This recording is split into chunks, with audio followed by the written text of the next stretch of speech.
Jumpa lagi dengan channel Madu Jaya, channel yang selalu di hati.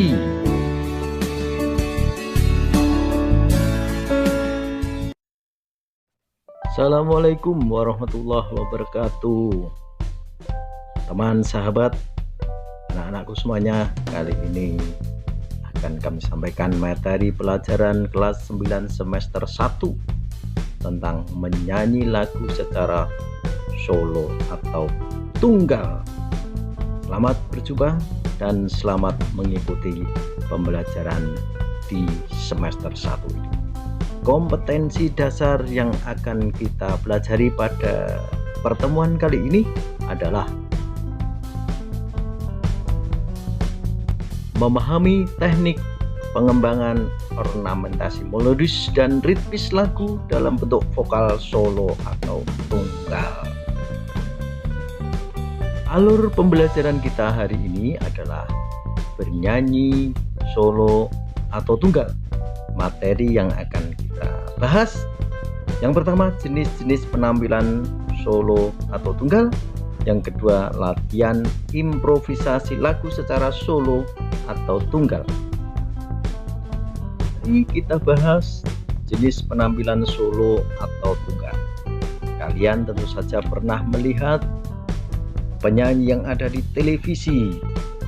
Materi vokal, teknik vokal, dan penampilan perlu diperhatikan. Kemudian yang tak kalah pentingnya adalah improvisasi lagu secara solo atau tunggal. Yang pertama ritme, yang kedua melodi, yang ketiga ekspresi. Mari kita lanjutkan pembahasan kita tentang jenis-jenis penampilan solo atau tunggal. Yang pertama adalah penampilan penyanyi solo diiringi dengan CD. Yang kedua penampilan menyanyi yang diiringi dengan alat musik lengkap. Yang ketiga seorang penyanyi diiringi solo organ tunggal. Yang keempat menyanyi tanpa diiringi musik atau a cappella. Mari kita lanjutkan tentang materi vokal yang harus dikuasai oleh seorang penyanyi. Yang pertama warna suara atau timbre. Yang kedua wilayah nada. Mari kita mulai dari warna suara atau timbre.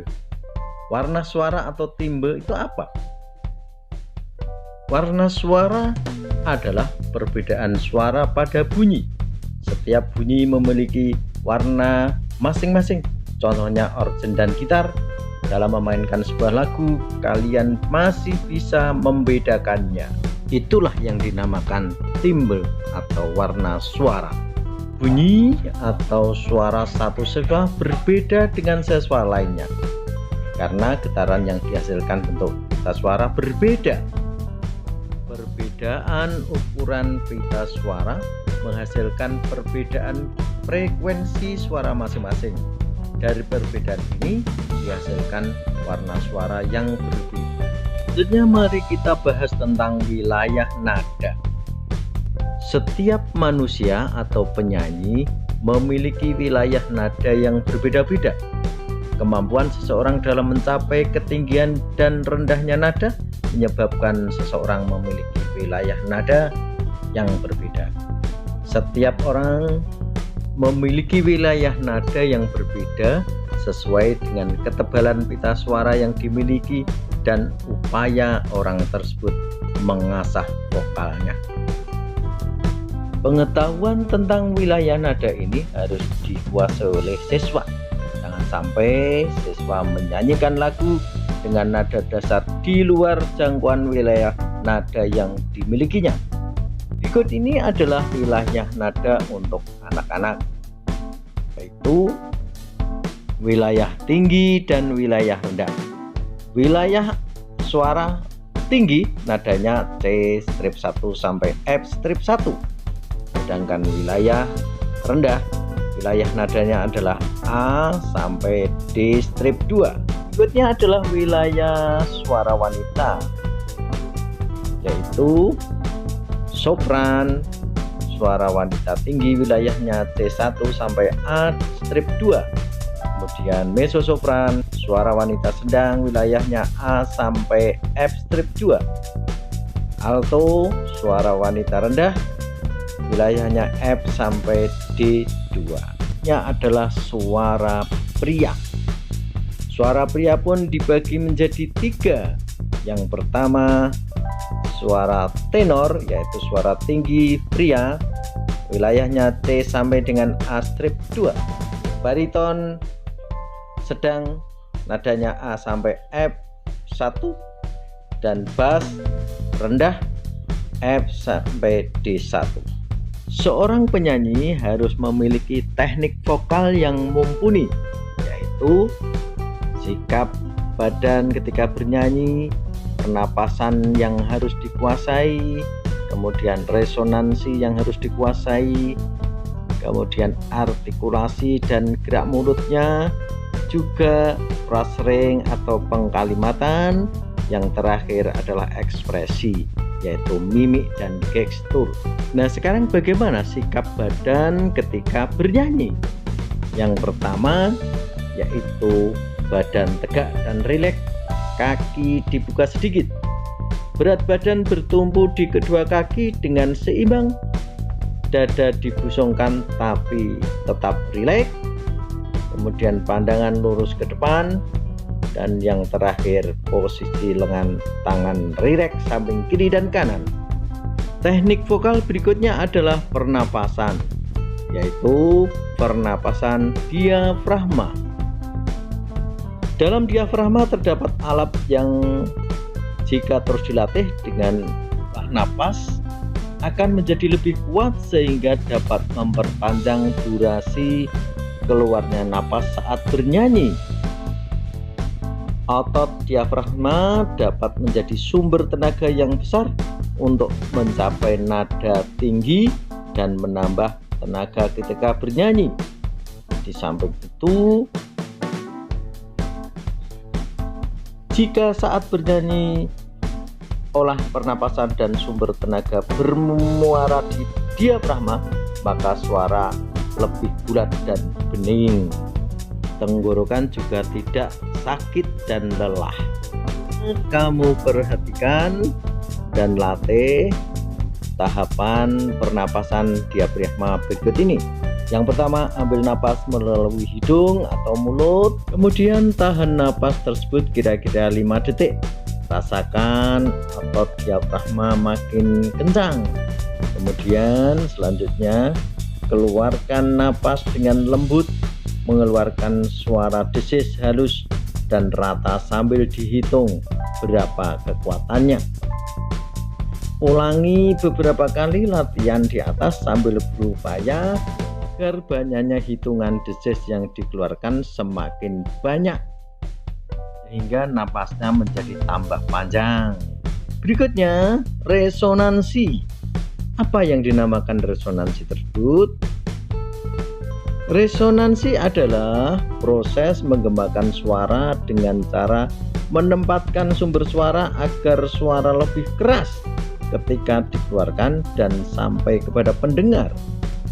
Berdasarkan fungsinya, ada 3 jenis resonansi. Yang pertama, resonansi dada.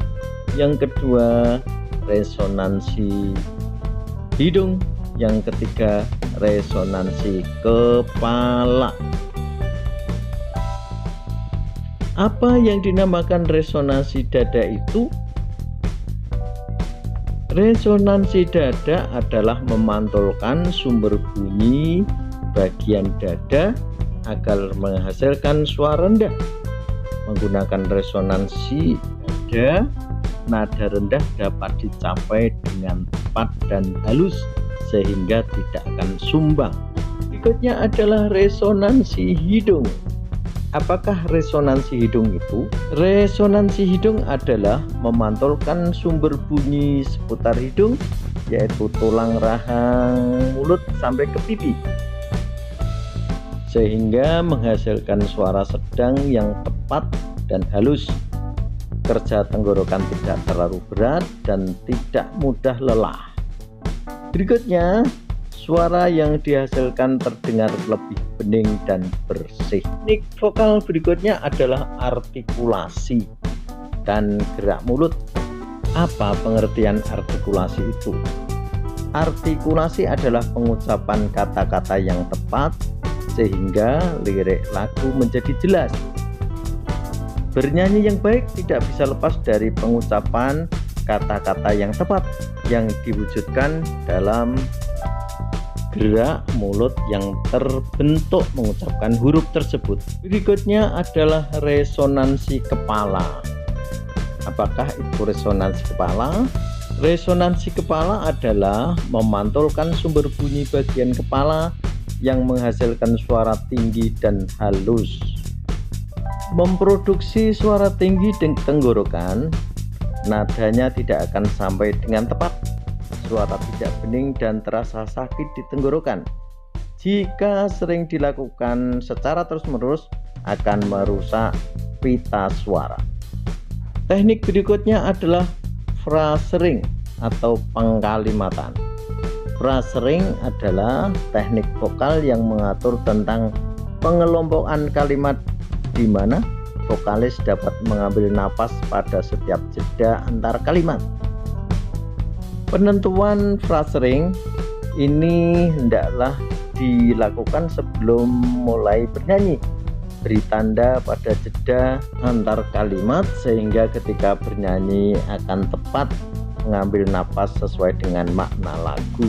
Dan teknik terakhir adalah ekspresi yang meliputi mimik dan gestur tubuh. Ketika kita bernyanyi, hendaknya berikan ekspresi sesuai dengan tema lagu sehingga makna lagu akan lebih mudah diterima oleh pendengar. Ekspresi meliputi mimik wajah dan gestur atau gerak tubuh. Mari kita bahas sedikit tentang improvisasi. Improvisasi ini sangat penting apalagi kalau misalnya kita melakukan lomba. Yang pertama improvisasi ritmis, yang kedua improvisasi melodis, dan yang ketiga improvisasi dinamika. Improvisasi ritmis adalah perubahan dalam irama lagu. Contohnya lagu yang diciptakan dalam irama pop divariasikan dengan cara dibawakan dengan iringan jazz ataupun dangdut. Improvisasi melodis adalah berupa penambahan nada dengan jarak nada yang berdekatan sehingga menjadi lebih indah.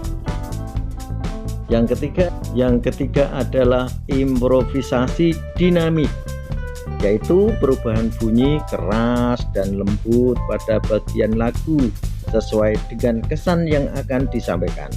Terserah yang mengaransemen. Tentu saja semakin lama maka aransemennya semakin bagus. Semakin berpengalaman maka aransemennya semakin indah. Terima kasih sudah mengikuti pembelajaran pada semester 1 ini. Sampai jumpa di video berikutnya. Assalamualaikum warahmatullahi wabarakatuh.